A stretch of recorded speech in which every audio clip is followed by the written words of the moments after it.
അല്ല ഇതിനപ്പുറം ചാടി കടന്നവനാണ്. നമ്മുടെ പാലായി വെള്ളം പൊങ്ങുമ്പോൾ നമ്മൾ പറയാറില്ലേ മേലെടുക്കത്ത് ഉരുളുപൊട്ടി തീക്കോയിൽ ഉരുളുപൊട്ടി എന്നൊക്കെ. ഈ തോട്ടിലൂടെയൊക്കെയാണ് കേട്ടോ ഉരുളുപൊട്ടി വെള്ളം വരുന്നത്. കുറച്ച് നാളായിട്ടുള്ള എന്റെ ആഗ്രഹം കേട്ടോ ഇപ്പൊ സഫലീകരിക്കാൻ പോകുന്നത്. എന്റെ മാത്രമല്ല എന്റെ കസിൻസിന്റെയും. കുട്ടിക്കാലത്ത് ഒരുപാട് ഞാൻ ഇവിടെ വന്ന് നിന്നിട്ടുണ്ട് കേട്ടോ. ഒരുപാട് മെമ്മറീസും അതുകൊണ്ട് തന്നെയുണ്ട്. ഞങ്ങളൊരു പട തന്നെ ഇളകിയാ കേട്ടോ പോകുന്നത്. കുറച്ചേറെ കയറി പോകാനുണ്ടായിരുന്നു കേട്ടോ. ആദ്യത്തെ ആവേശമൊന്നും അവസാനമൊന്നും കണ്ടില്ല. ഞാൻ നല്ല രീതിക്ക് തന്നെ കിടക്കുന്നുണ്ടായിരുന്നു. എന്റെ പരവേശമൊക്കെ കണ്ടപ്പോൾ കൊച്ചിനെ കൈമാറി അമ്മ പുഷ്പം പോലെയാണ് മുഴുവൻ കയറി തീർന്നത്. അവിടെ ചെന്ന് ഭക്ഷണമൊക്കെ കഴിച്ച് നേരെ ഇറങ്ങി. അച്ചാച്ചനെ കേട്ടോ വഴി കാണിച്ച് പിന്നെ നടന്നിരുന്നത്. വെള്ളം കണ്ടപ്പോഴാ ചേട്ടന്മാര് വെള്ളത്തിലിറങ്ങി കേട്ടോ. ഞങ്ങൾക്കൊരു പേടിയൊക്കെ ഉണ്ടായിരുന്നു. കുറെ നാൾ കൂടി ചാടുന്നല്ലേ, അതുകൊണ്ട്. പിള്ളേരൊക്കെ ഡ്രസ്സ് മാറി റെഡി ആയി കേട്ടോ. പക്ഷെ ഇതിനകത്തൊരു ട്വിസ്റ്റ് ഉണ്ട്.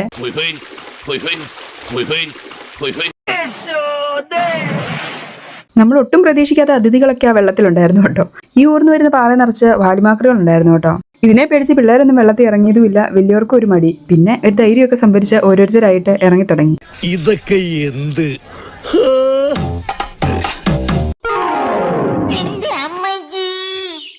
വെയിലൊക്കെ മാറി മഴമൂടലായപ്പോഴത്തേനും മനസ്സിലാവാൻസോടെയാണെങ്കിലും ചേച്ചി കയറിപ്പോന്നു കേട്ടോ. തോട്ടിലൊക്കെ ചാടി കഴിഞ്ഞിട്ട് തിരിച്ചു കയറിപ്പോക്ക് ഒരു ശോകം തന്നെയല്ലേ. പറമ്പി കുറച്ച് സൈസ് കുറഞ്ഞ പൈനാപ്പിൾ ഇഷ്ടം പോലെ നിപ്പുണ്ടായിരുന്നു കേട്ടോ. അതിൽ കുറച്ച് ഒടിച്ചെടുത്തോണ്ട് ഞാൻ പോയത്. അപ്പോഴേക്കും മഴ വന്നു.